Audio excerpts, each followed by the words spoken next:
zintombi zakwaZulu nithini nazinsizwa siyasina siyagiya jabulani jabulani bo siyagiya izintombi zakwaZulu awubheke ziyaphephezela siyagiya izintombi zakwaZulu siyagiya Bonsoir à tous. Aujourd'hui, l'invité des Codes d'Afrique est Pierre Buyoya, président du Burundi de 1987 à 1993. Pierre Buyoya est considéré comme le principal artisan de la démocratisation au Burundi. Arrivé au pouvoir en 1987 par un coup d'État militaire, fin 1988, Pierre Buyoya démarre une série de réformes pour apaiser les tensions ethniques dans son pays. Premier président à reconnaître officiellement l'existence du problème Hutu-Tutsi au Burundi, Pierre Buyoya a fait adopter par référendum en 1991 la charte de l'unité, une sorte de pacte républicain qui définit les bases d'un état de droit et qui sera intégré à la Constitution en 1992. En 1993, ce sont les premières élections démocratiques au Burundi. Pierre Buyoya est battu par son rival Hutu, Melchior Ndadaye, et il quitte la scène politique avec une réputation de démocrate. Aujourd'hui, il reste encore un observateur privilégié de la vie politique au Burundi et dans quelques instants, il nous donnera sa vision de la crise que traverse son pays depuis 1993. Il répondra aux questions de René Lec de l'agence panafricaine de presse, la PANA, de Patrick de Saint-Exupéry du journal français Le Figaro et d'Alain Frilet du quotidien français Libération.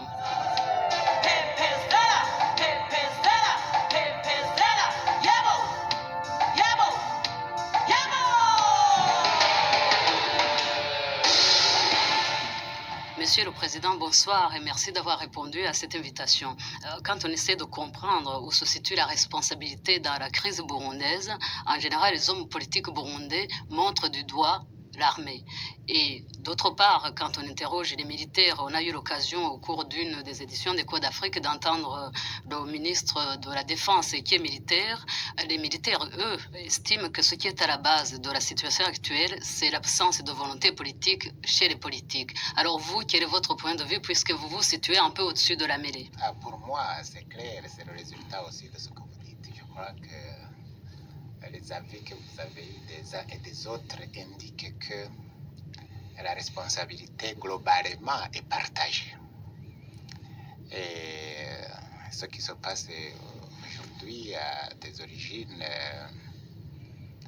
proches et lointaines. Et dans tous les cas, il est faux de dire que seuls les militaires sont responsables de ce qui se passe aujourd'hui. C'est vrai, ils ont les responsabilités. Un groupe de militaires est à l'origine des événements d'octobre 1993, c'est incontestable. Mais je crois aussi que la responsabilité des hommes politiques est évidente parce que depuis, qu'est-ce qu'ils ont fait pour rétablir la situation? Alors pour moi, c'est clair, la responsabilité de ce qui se fait et de ce qui se passe là-bas est partagée. Et s'il faut chercher des solutions, il est important de constater cela. René Lec. Oui, Monsieur le Président, vous avez vous-même été chef de l'État burundais. Et à l'époque où vous étiez chef de l'État burundais, et un peu encore aujourd'hui, l'armée burundaise comprenait à peu près, était composée de Tutsis à 90% à peu près. Or, on évalue à peu près à 85% la part, le nombre de Hutus dans la population burundaise. Donc, n'avez-vous pas le sentiment que vous avez, vous aussi, personnellement, une responsabilité dans la situation? Alors, on a beaucoup dit sur la composition ethnique de l'armée burundaise. D'abord, je ne suis pas du tout sûr si vos chiffres sont exacts. Moi, je ne les connais pas en tout cas comme tels. Toujours est-il que... Même à l'époque où vous dirigez le pays? Oui, on n'a jamais fait de statistiques ethniques, mais ce n'est pas ça l'important.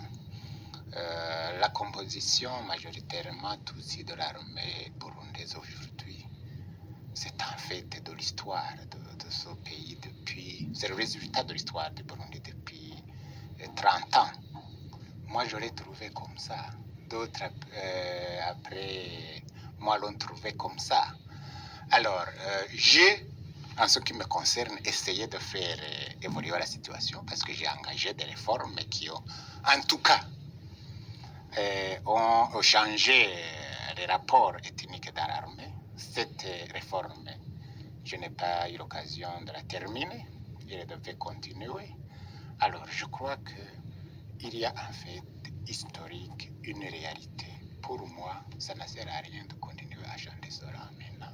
L'important, c'est de prendre des dispositions pour changer la situation. Oui, mais Monsieur le Président, on reviendra peut-être aux dispositions à prendre à la fin de cette émission, mais est-ce que vous estimez que ce déséquilibre ethnique au sein de l'armée n'est pas à la cause des problèmes auxquels on assiste aujourd'hui?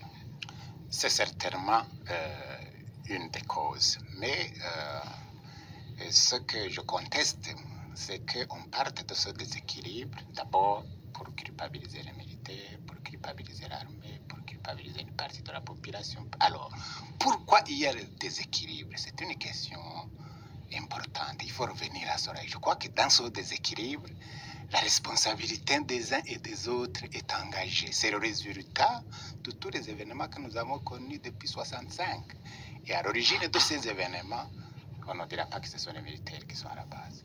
On ne dira pas que ce sont les Tutsis qui sont à la base. On ne dira pas non plus que ce sont les Hutus qui sont à la base. Je crois que c'est une histoire que nous avons héritée, dont nous devons tous prendre la responsabilité. L'héritage, peut-être pas très heureux, mais plutôt prendre la résolution de faire évoluer la situation. Patrick de Saint-Exupéry. Mais est-ce que le problème de fond n'est pas qu'en octobre 93, l'armée, qu'elle soit Hutu ou Tutsi, enfin, ou le groupe de putschistes, ait plutôt accepté de se mettre au service d'une faction, et vous faisiez mention de la responsabilité de l'armée, est-ce qu'il n'y a pas aussi une responsabilité des politiques qui étaient à l'époque, d'un certain nombre de politiques qui étaient à l'époque derrière les putschistes, les militaires putschistes, et qui sont restés dans l'ombre depuis, et des gens dont on n'a pas beaucoup entendu parler officiellement, et c'est peut-être un petit peu dommage. Je crois que cela nous ramène à la conclusion par laquelle nous avons commencé. Et dans ce putsch d'octobre, est-ce que c'est seulement l'armée qui est responsable? Je suis d'accord avec vous. C'est un groupe de militaires qui a exécuté la basse besogne, mais il faudrait voir. Ce n'est pas encore établi. Je ne peux pas vous dire que tel et tel responsable politique était derrière. Mais ce qui est sûr, c'est que le mouvement n'était pas seulement un mouvement des militaires. Et ça, c'était en octobre. Mais il y a deux responsabilités. Il y a la responsabilité des militaires qui ont accepté de se mettre au service d'une faction. Et il y a la responsabilité de la faction, de cette faction politique, qui a voulu user les militaires pour arriver à ses propres fins. Et une responsabilité n'exonère pas l'autre. Il y a deux responsabilités concomitantes. Absolument. C'est pour cela que moi, j'ai parlé de responsabilité partagée. Bon, alors, il faudra ajouter là-dessus la responsabilité de ceux-là qui, au lieu de calmer le jeu, au lieu de calmer la population, ont ordonné alors les massacres des populations. Je crois qu'il faut aller loin dans l'établissement des respects. Un peu plus clairement, quand vous dites la faction politique qui était derrière les putschistes, c'est quelle faction politique? Peut-être qu'il faut nommer les choses. Et ceux-là qui ont ordonné le massacre des populations, qui sont-ils? Alors, on a l'impression qu'au Burundi, on ne nomme jamais. Bon, on ne nomme jamais, mais on sait. Ça veut dire que je ne peux pas vous nommer qui était derrière les putschistes. Je ne le connais pas, franchement. Mais je me dis que ces putschistes-là n'étaient pas seuls. Ils doivent avoir été manipulés par des hommes politiques. Peut-être ceux-là qui avaient l'intérêt que les choses soient comme cela. Peut-être ceux-là qui... sans doute opposé au pouvoir Frodebo. Et je crois en disant cela... Qu'est-ce qui était opposé au pouvoir Frodebo, justement? Est-ce que c'est un parti politique ou est-ce que c'est une faction de Tutsi, puisque le pouvoir Frodebo était majoritairement Hutu? Alors, je crois que les choses sont plus compliquées que cela, parce que l'opposition n'est pas seulement ethnique. Parce que aussi, en faisant cela, les gens n'agissent pas toujours à titre de représentants de partis. Ça peut être des individus. Alors, je n'ai pas fait l'enquête, mais il est évident à tout le monde que derrière ce putsch militaire, de quelques éléments militaires, se trouvent sans doute des éléments politiciens civils. Il a souvent été fait mention du président Bagaza. On a dit beaucoup de choses sur telle personnalité. Et honnêtement, je n'ai aucun élément pour accuser tel individu. Je n'ai pas fait d'enquête, ce n'est pas Mais, mon Monsieur le rôle. Président, avec la permission de Madeleine, j'ai le sentiment que, si vous voulez, par rapport à la situation au Burundi, on aura du mal à avancer parce que systématiquement, dès qu'il s'agit de faire un bilan, dès qu'il s'agit de situer les responsabilités, on est dans un discours à peu près équivalent à celui que vous tenez aujourd'hui. Les responsabilités sont partagées, mais on ne dit pas précisément en quoi telle ou telle organisation, telle ou telle faction est responsable de quoi, on ne sait pas. Donc on a le sentiment qu'on reste dans un flou qui ne permet pas justement de dépasser la situation. Je m'excuse beaucoup, c'est peut-être comme cela, mais il y a des précisions qu'on ne pourrait jamais attendre d'un homme comme moi ou d'un tel Burundi. Je ne peux pas vous nommer qui est responsable. Pas des individus, en termes politiques. En termes politiques. Oui, en termes politiques, il est évident que ces responsabilités sont partagées et les factions dont je parle, quand je parle de l'opposition, quand je parle, bon, on a dit que les gens qui ont fait le coup d'État, c'était des militaires. On ne peut pas le contester, mais je ne peux pas vous dire que c'était tel militaire. On a dit qu'il y avait des hommes politiques derrière, des gens sans doute de l'opposition, probablement. Bon, est-ce qu'on peut dire qu'ils étaient tous de l'ethnie Tutsi? On dit sans doute qu'il y a des Tutsis qui auraient été derrière cela. Bon, c'est ça les précisions que vous cherchez, ça c'est évident. Oui, et les responsables des massacres des populations. Alors, de l'autre côté, il est évident qu'il y a des hommes politiques de la majorité et qui sont derrière les massacres des populations. Mais je ne peux pas vous dire c'est tel individu, mais c'est en fait évident, je n'ai pas fait d'enquête. Alors, je ne sais pas quelles précisions supplémentaires vous voulez. Je suis prêt à vous fournir toutes les précisions que je peux fournir. Monsieur le Président, il y a quelque chose qui m'a beaucoup surpris récemment. C'était à l'occasion du déplacement du ministre de la Coopération, du moins l'ancien, parce qu'on vient d'en changer, donc M. Debré, qui s'était rendu à Bujumbura, et qui estimait que, à l'instar d'ailleurs du gouvernement burundais et du chef de l'État, qu'il ne fallait pas contester le pouvoir de l'armée, que l'armée était légitimiste, qu'elle était légaliste et qu'elle était un élément indispensable du retour à la paix. Alors quand en effet on a pu voir récemment que l'armée a joué un rôle déstabilisateur, pas seule, comme vous l'avez dit tout à l'heure, c'est vrai, mais elle a joué un rôle déstabilisateur au Burundi, qui a même aggravé les clivages, qui a en fin de compte jeté de l'huile sur le feu dans différents quartiers de Bujumbura et dans certaines collines. On se demande aujourd'hui comment est-ce qu'on peut continuer à concevoir que l'armée soit un élément indissociable d'un retour à la paix. Et pour reprendre ce que vous disiez tout à l'heure, vous disiez vous-même que vous aviez tenté une réforme de l'armée, que vous n'aviez pas achevé, vous aviez commencé, vous ne l'avez pas achevé. Votre successeur a voulu la faire, il a été assassiné. Quelle est la possibilité aujourd'hui, de façon concrète? Comment peut-on envisager une réforme de l'armée au Burundi? Pour moi, la réponse est claire. Cette réforme, il faudra reprendre et la continuer. Pour moi aussi, c'est possible que l'armée s'est rendue coupable d'un certain nombre de faits. Ce n'est pas possible. C'est vrai, notamment, des éléments de l'armée ont été impliqués dans le coup. Monsieur le Président, ça fait des années qu'on assiste à l'impunité. Oui, oui, mais l'impunité, monsieur le journaliste, est-ce que l'impunité, c'est seulement l'armée? Alors, voilà ce que je dis pour répondre à votre question. L'armée burundaise, elle est là et ce qu'elle est. Sa composition, sa nature, sa façon de faire, c'est le résultat de l'histoire du Burundi que nous avons tous hérité, Hutu et Tutsi, d'aujourd'hui. Alors, pour changer les choses, il faut faire évoluer l'armée par une réforme pensée, concertée par les Hutus et par les Tutsis.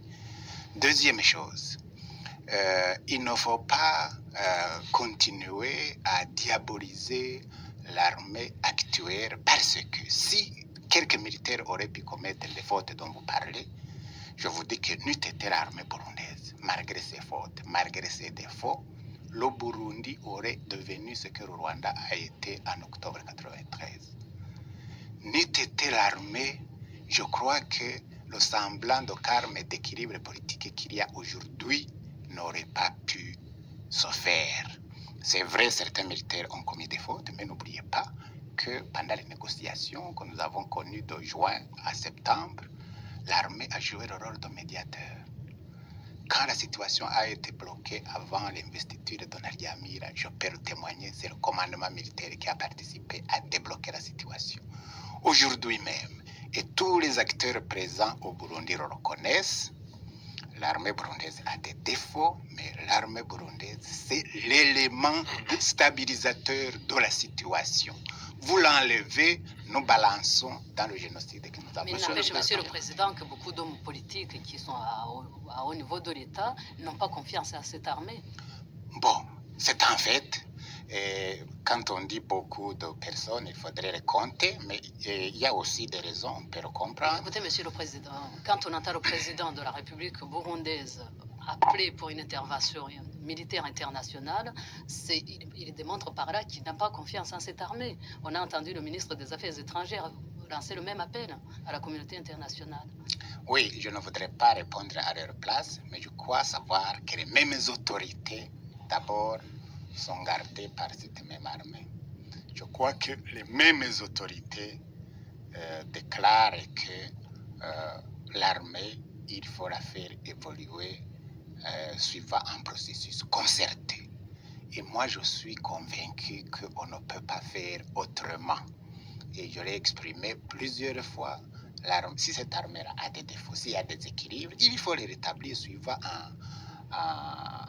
un processus concerté. Je ne crois pas à ce que l'intervention extérieure puisse aider en quoi que ce soit. Je crois que la voie se serrera, et je crois savoir aussi que c'est celle qui est envisagée notamment dans le cadre de la convention de gouvernement, qu'on puisse faire un débat sur les problèmes de sécurité et déboucher sur une réforme concertée par tout le monde. Sinon, que les uns et les autres expriment telle position, oui, il y en a qui s'expriment comme ça, mais n'oubliez pas qu'il y en a qui s'expriment autrement aussi, qui vont jusqu'à dire, écoutez, l'armée, même déséquilibrée, doit rester comme ça. Parce que pour nous, c'est le rempart de sécurité. C'est l'équilibre de la terreur. Alors, je crois qu'il faut écouter les deux parties et faire évoluer cette institution vers une position d'une institution nationale qui sécurise tout le monde, même si ce n'est pas le cas aujourd'hui.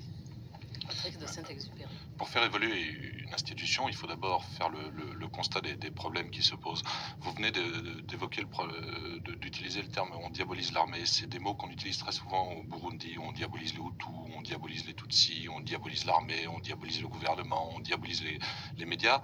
Et à chaque fois, ce qui est très étonnant, c'est lorsqu'on essaye de rentrer un petit peu plus dans le détail, d'avoir des noms, des personnes, de ne pas globaliser, c'est strictement impossible. Et à chaque fois, le reproche est fait à la presse, aux journalistes, aux gens qui essayent de cerner le problème burundais.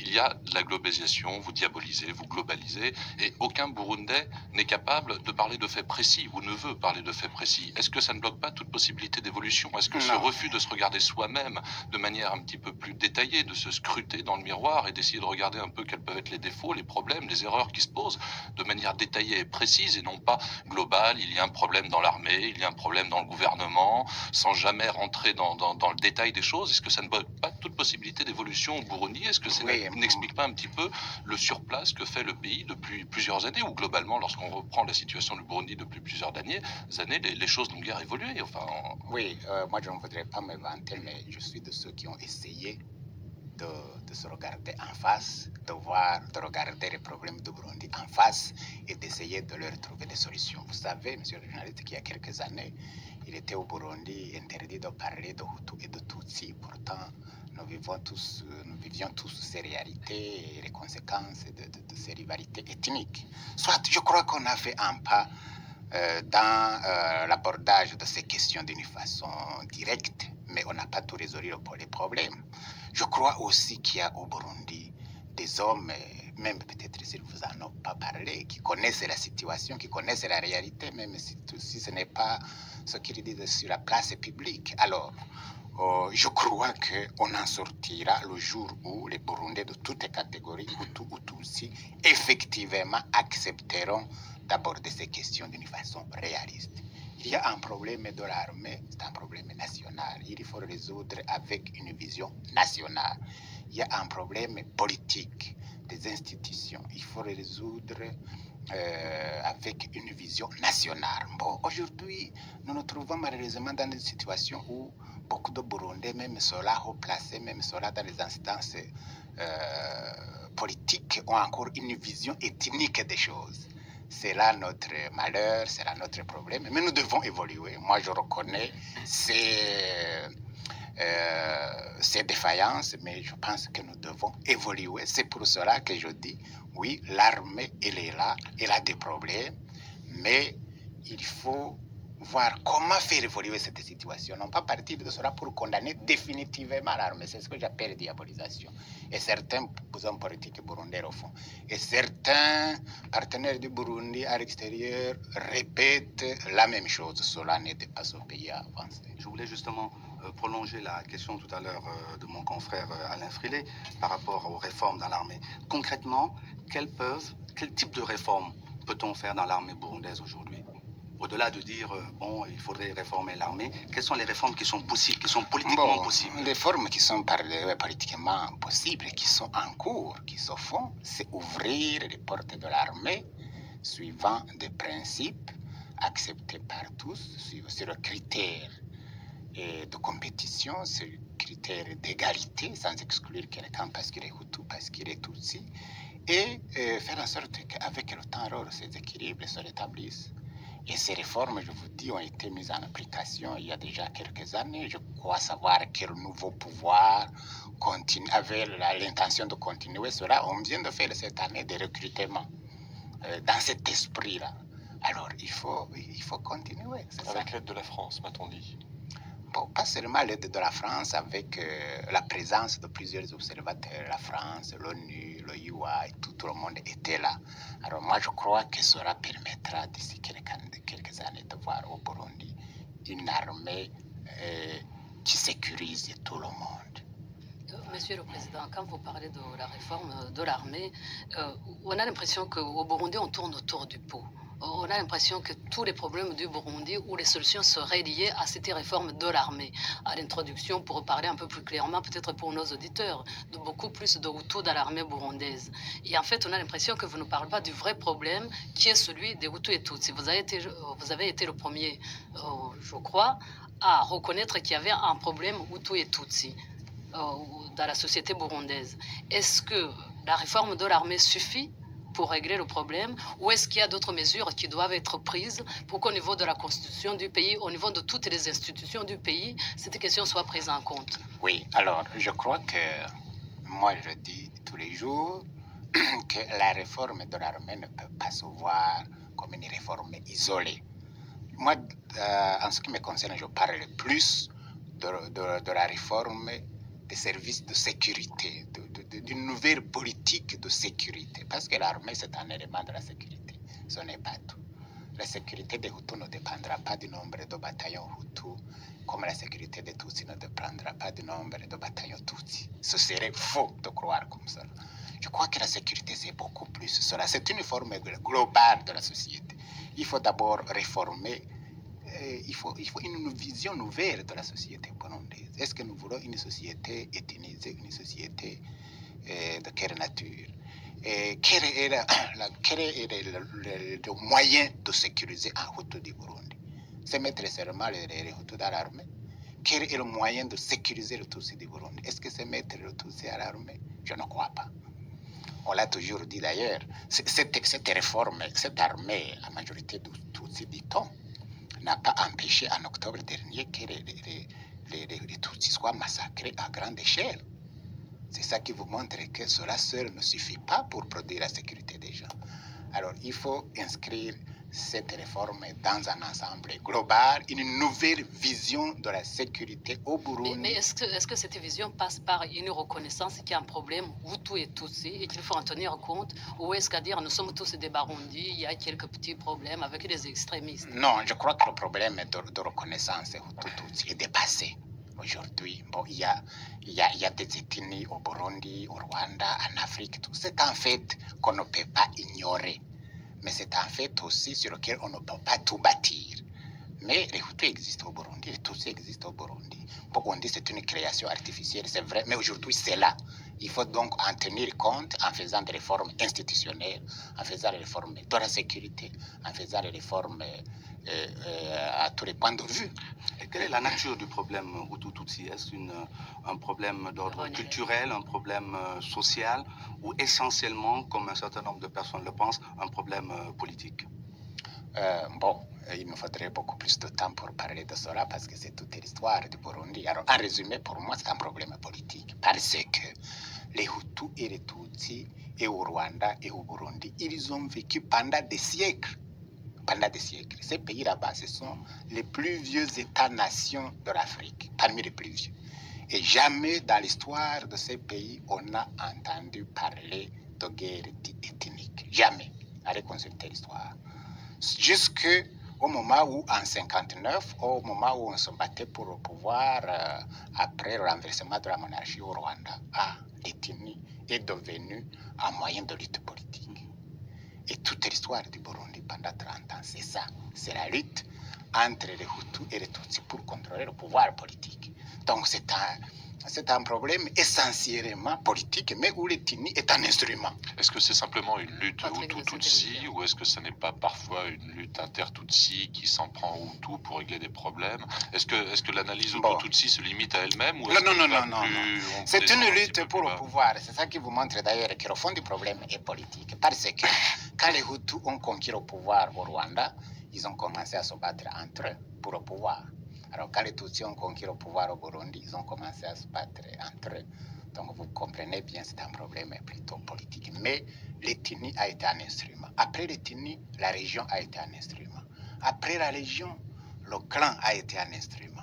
Donc, je crois que ce sont des indications sur la nature du problème. Oui, mais Monsieur le Président, quand vous avez fait adopter la Charte de l'unité nationale en 1991, cette charte était censée aussi définir les règles du jeu au Burundi. La convention de gouvernement qui a été adoptée après l'assassinat du président Dadaye est censée aussi définir les règles du jeu. Mais dans ces deux documents, qui sont les documents importants pour le Burundi des années 90, il manque le dispositif justement concernant les règles du jeu par rapport aux ethnies.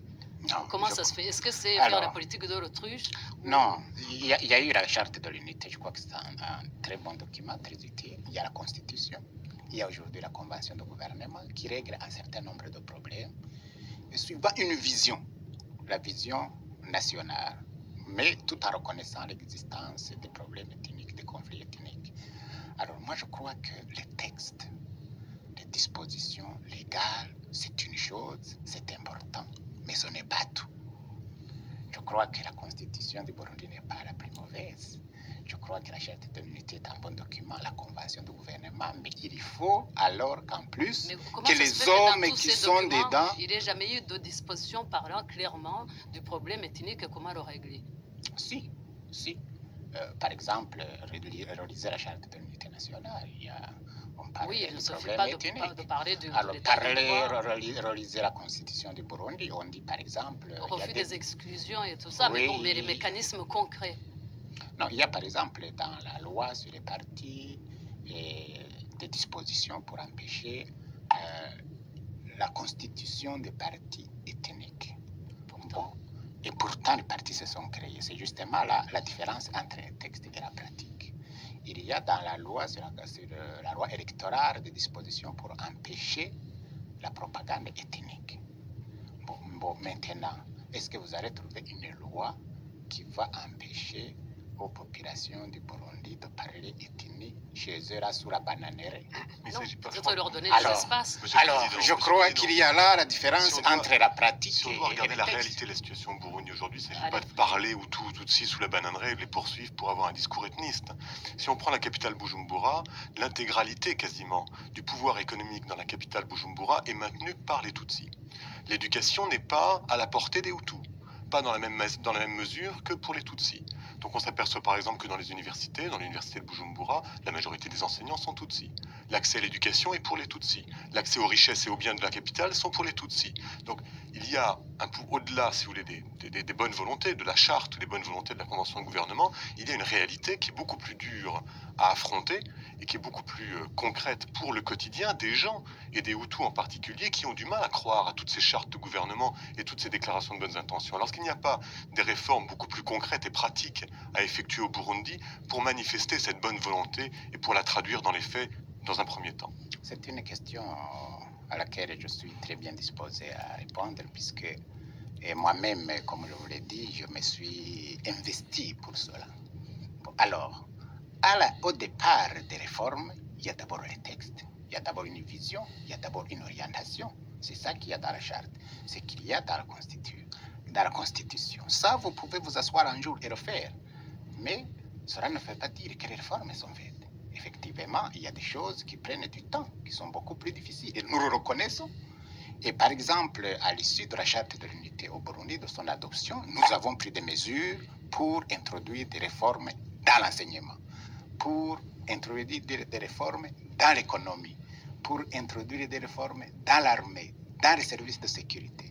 La démarche ne peut pas être autre parce que vous ne pouvez pas du jour au lendemain changer ces situations qui sont le produit de l'histoire, je le répète. Regardez l'Afrique du Sud, un pays aussi où il y a des inégalités criantes. Bon, au départ, les gens se sont entendus, on négociait, on fait une constitution, et puis maintenant, ils commencent à s'attaquer alors aux problèmes économiques, aux problèmes sociaux, aux problèmes d'inégalité, de justice. Et ça, tout le monde le reconnaît, ça va durer du temps. Donc, ce que vous constatez à Bujumbura ou ailleurs, les Burundais le constatent. Mais moi, ce que je déplore, c'est que les Burundais, à partir de cela, disent, écoutez, mettons le feu sur notre pays, c'est la solution. Alors, en mettant le feu sur le pays, on ne résout pas le problème des Hutus. On ne résout pas le problème de leur entrée à l'armée. On ne résout pas le problème de leur entrée dans l'enseignement. On ne résout pas. Alors, c'est ce que je constate. Et depuis 2 ans, nous piétinons dans la crise et tout ce qu'on a promis à cette population Hutu, rien n'est fait pratiquement. Monsieur le Président, pour revenir un peu à votre action propre, vous avez été à l'origine de la charte de l'unité nationale dont vous parlez, vous avez été à l'origine des premières mesures de réforme de la société burundaise et du refus de l'exclusion des Hutus dans la classe politique burundaise. Est-ce que vous n'avez pas l'impression que vous êtes trompé de calendrier en réduisant votre action à 2 ans avant d'aller aux élections? Non, je ne me suis pas trompé de calendrier parce que vous savez... Vous pensez que 2 ans c'était suffisant pour corriger les déséquilibres? On n'est pas toujours maître de son calendrier. D'abord, je n'ai jamais fixé une échéance de 2 ans ou de 3 ans ou autre. Non, nous avons introduit ces réformes et on commence à être mises en application dans les années 89. Nous l'avons fait pendant pratiquement 5 ans. Oui, Alors, mais 5 ans ne sont pas suffisants pour changer toute cette situation. Alors, il est venu le processus de démocratisation qui était un mouvement international. Le Burundi a essayé de s'inscrire dans ce mouvement. Nous sommes allés aux élections. Les résultats des élections ont été ce que vous savez. Nous avons passé la main aux autres. Mais ce n'est pas nous qui avons dit, voilà, nous commençons ici, nous allons nous arrêter là-bas. Nous aurions souhaité commencer. C'est ce que nous indiquions à la population burundaise, que nous voulions comment continuer ce travail-là. Ils ont choisi autrement, dit-on démocratiquement, nous l'avons accepté. Dit-on. Dit-on, puisqu'en réalité, ce n'est pas tout à fait cela. Tout à l'heure, Patrick de Saint-Exupéry. mon confrère Alain Frilet faisait remarquer que l'essentiel du pouvoir économique à Bujumbura était détenu par les Tutsis. Est-ce qu'il n'est pas possible de préciser que l'essentiel du pouvoir économique à Bujumbura est détenu par quelques Tutsis qui ne sont pas forcément représentatifs de tous les Tutsis ou de la pensée de tous les Tutsis? Et est-ce que ces gens-là qui sont à la fois omniprésents du côté économique, du côté politique ou du côté militaire ne peuvent pas être pris en partie pour responsables de tous les troubles, pour ceux qui jettent de l'huile sur le feu et qui, au nom et qui cherchent à développer la haine entre Hutus et Tutsis pour conserver leur pouvoir, pour conserver leurs prérogatives et les fonctions accumulées depuis 30 ans d'histoire burundaise que vous évoquiez tout à l'heure, hein? Oui, pour moi, c'est tellement évident que c'était inutile de le préciser, que c'est détenu par quelques individus, Tutsis, étrangers, peut-être aussi quelques Hutus. Alors, c'est évident, donc ce n'est pas tous les Tutsis. Vous savez, je disais à quelqu'un, pour battre en brèche cette imagerie tout à fait fausse qu'il y aurait au Burundi des Hutus riches et des Tutsis pauvres, je disais, écoutez, moi, président Buyoya, mon père est tout aussi pauvre que celui du feu président Ndadaye que je connais bien. L'un est un paysan Hutu, l'autre un paysan Tutsi. Donc, soit c'est une parenthèse. Donc, mais ce que vous dites est juste. Alors, moi, je crois que si c'est juste, alors comment se fait-il que les Tutsis n'arrivent pas à à sortir de l'emprise de ces gens qui, comme vous le dites, sont une minorité. Comment se fait-il qu'ils n'arrivent pas à prendre leur indépendance, à dire à ces gens, nous en avons assez de jouer de la haine contre les Hutus, nous voulons faire un pays, nous ne sommes pas contre nos frères Hutus. Comment se fait-il qu'ils n'arrivent pas à se débarrasser de cette emprise d'une minorité de personnes? Moi, je crois que l'évolution d'une société comme celle-là, ou comme d'autres sociétés où il y a les mêmes problèmes, vous ne pouvez pas espérer qu'il y ait une évolution unilatérale d'un côté seulement. Je crois que c'est ce qui nous est arrivé en octobre dernier. Nous sommes tombés dans le piège des extrémistes, disons des actions convergentes des extrémistes Hutus et des extrémistes Tutsis. C'est ça qui a fait basculer la chose. Mais ces extrémistes sont toujours là, Monsieur le Président. Ils sont toujours là. Ils seront toujours là, madame. Je crois que partout d'ailleurs. Ici, en France, il y a des extrémistes. Sauf qu'ils n'arrivent Mais pas à faire basculer heureusement, toute la société voilà, française dans la violence. on n'arrive pas à faire basculer la société française dans la violence parce que les gens au centre là sont les plus forts et ils ont pris tous les mécanismes pour éviter à cela. Bon, alors, si... Donc ça veut dire qu'au centre, chez vous, entre les deux extrémistes, le pouvoir est trop fragile. Le Pour contrer pouvoir les deux a été extrémistes. trop fragile, il y a eu un certain nombre d'erreurs, un certain nombre de manquements qui ont fait que les extrémistes ont pris le dessus à un moment donné, ont pu commettre un acte d'une grande violence qui a déclenché d'autres violences. Je crois que c'est ce que nous observons depuis d'ailleurs, c'est que le centre au Burundi, même après les événements, si nous avions eu un centre fort, un pouvoir fort, même après la mort du président, même après les massacres des gens, on aurait pu éviter un certain nombre de choses, de situations qu'on a connues après. Mais alors, Monsieur le Président, sur quoi basez-vous vos espoirs, puisque c'est ce même centre qui est là depuis le mois d'octobre 1993? Bon, alors on pourrait en parler, c'est un autre chapitre. Moi, je voudrais répondre à sa question de dire pourquoi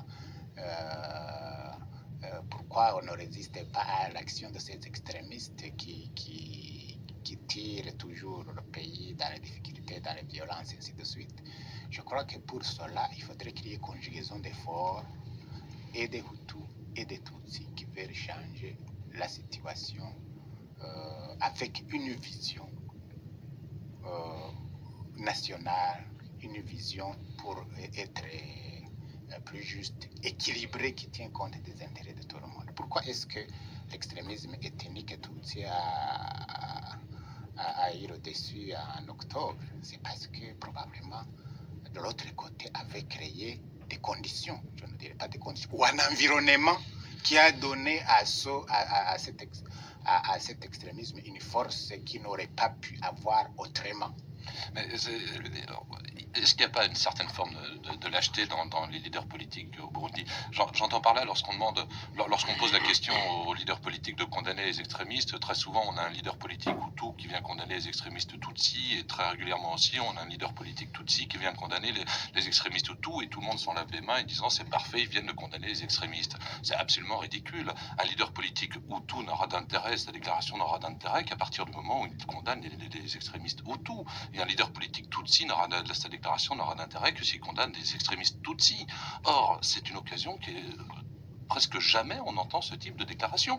Presque jamais, encore une fois, on entend un leader politique qui soit Hutu ou Tutsi dire cet homme-là est un extrémiste Hutu ou Tutsi. Et je ne suis pas d'accord avec lui et je condamne son action. Quand a-t-on entendu ce type de discours au Burundi? Est-ce que c'est pas de la lâcheté? Alors, C'est le président. c'est certainement, si les choses sont comme cela, ce serait de la lâcheté. Mais je crois que dans ce que vous dites, il y a aussi de la globalisation. Moi, je connais aujourd'hui sur le terrain des hommes politiques Hutus qui condamnent des extrémistes Hutus.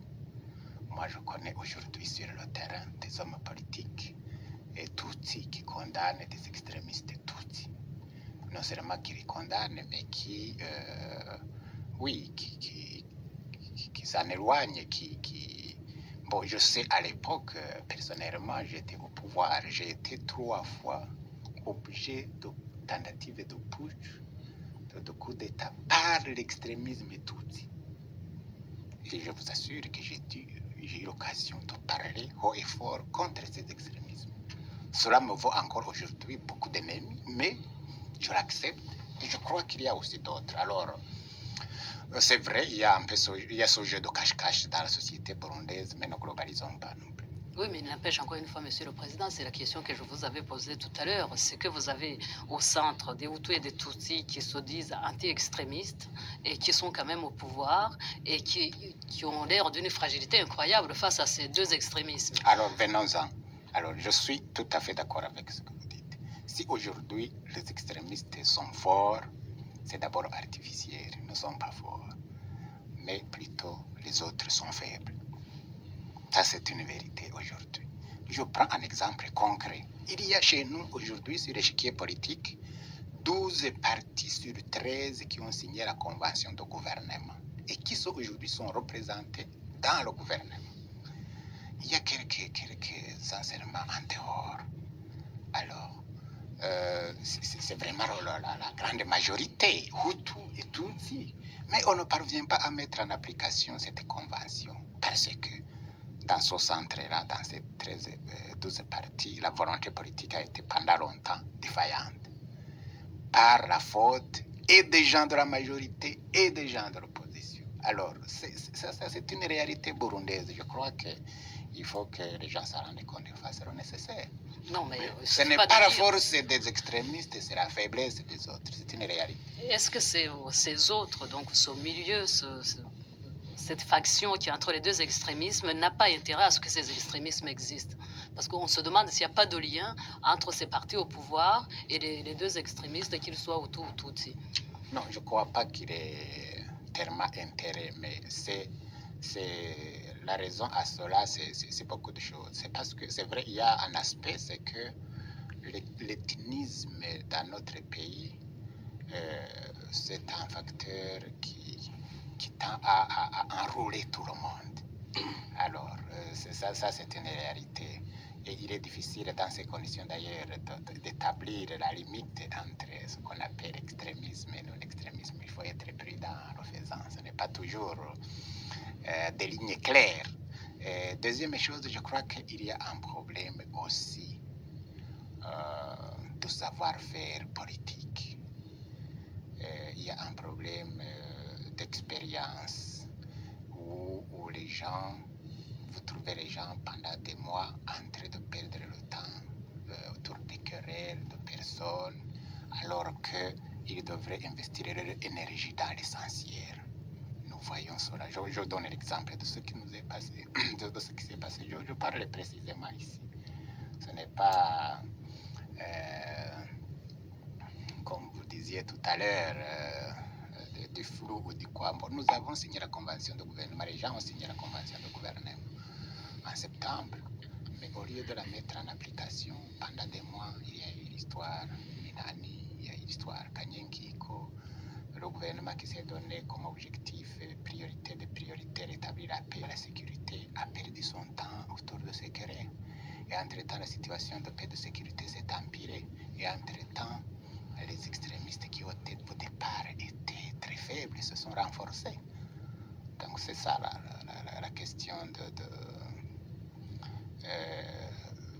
c'est ça qui illustre ce que je disais, la faiblesse du centre par rapport à l'extrême. Alors, pourquoi est-ce que c'est arrivé?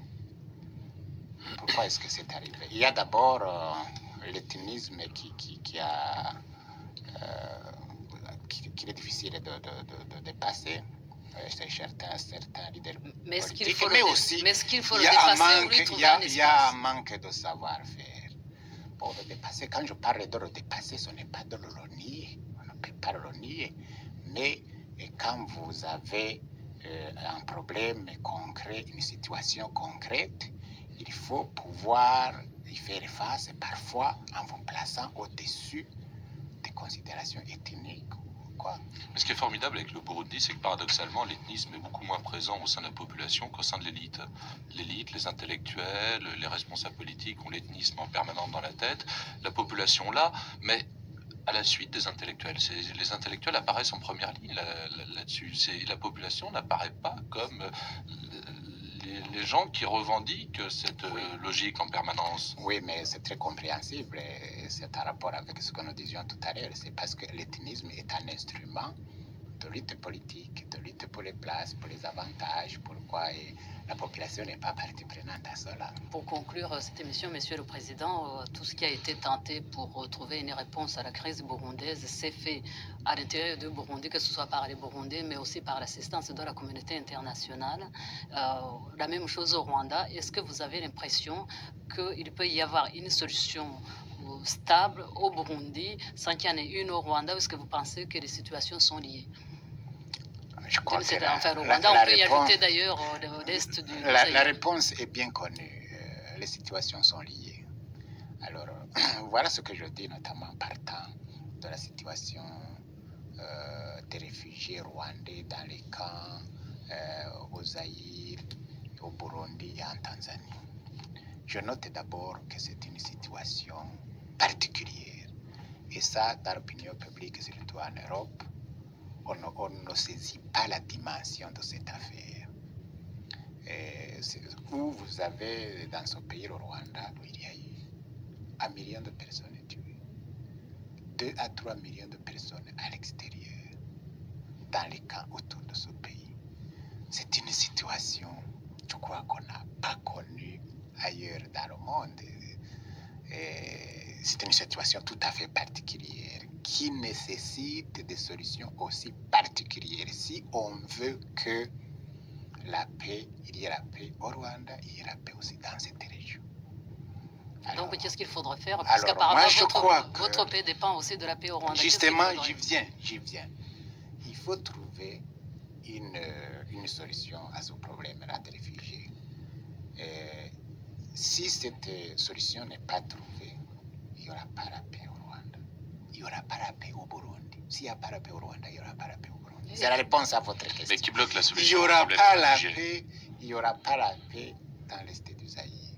Donc c'est vraiment le problème. Il est bien régional. Alors, voilà ce que je dis au Qui Burundi. bloque la Voilà ce que solution je au dis problème au des Burundi. réfugiés? Cela ne veut pas dire cependant que dans chaque pays, on doit s'asseoir pour dire, écoutez, il faut que la solution régionale soit trouvée. Je crois qu'il faut que dans chaque pays, on commence. Alors, La question. Qui bloque la question de solution au Patrick. problème des alors moi, je réfugiés? ne voudrais pas aborder la question comme cela. Je voudrais aborder la question plus positivement. Comment aborder cette question?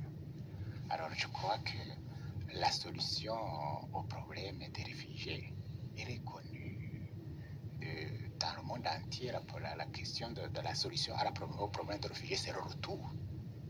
C'est le retour dans le pays. Alors, seulement... Mais s'ils ne veulent pas retourner? Attendez, je viens. Alors, le retour est difficile maintenant. Le retour est conditionné par la volonté des gens qui sont à l'intérieur et la volonté des gens qui sont à l'extérieur. Alors, il faut favoriser le dialogue entre eux.